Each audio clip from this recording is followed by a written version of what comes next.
চট্টগ্রাম এলিশা ফেরিঘাট আছি এখন বউ বেডিলি কষ্টতে আছি খুব ওই পারে যাইতাম চাইছি চট্টগ্রাম যাইতাম পারি না সব লঞ্চঘাট বন্ধ করে দিছে সব ফেরি টেরি সব বন্ধ করে দিছে। এখানে আসলাম মধুচৌধুরী হাট যাব চট্টগ্রাম, কিন্তু এই বৈরী আবহাওয়ার কারণে সমুদ্রের উত্তাল নদীর ঢেউয়ের কারণে আজকে আটকে পড়ছি। কোনো লঞ্চ নাই পারাপারের জন্য, এখনও কোনো ফেরির ব্যবস্থা হয়নি। তাই অনেক মানুষ এখানে হাজার হাজার মানুষ আটকে আছে মধুচৌধুরী ঘাট যাবে সেই অপেক্ষায়। চট্টগ্রামের উদ্দেশ্যে আমরা আসছি এলিশা ফেরিঘাট, আসা দেখি দুর্যোগের কারণে লঞ্চ বন্ধ। এখন আমরা বাচ্চা টাচ্চা নিয়ে ফ্যামিলি সহকারে নিয়ে খুবই যন্ত্রণার ভিতরে আছি।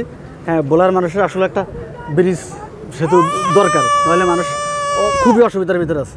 শাইনি চুলে এখন হবে সব হেয়ারস্টাইল। সিল্কোর দ্বিগুণ শাইনি চুল প্রতিদিন।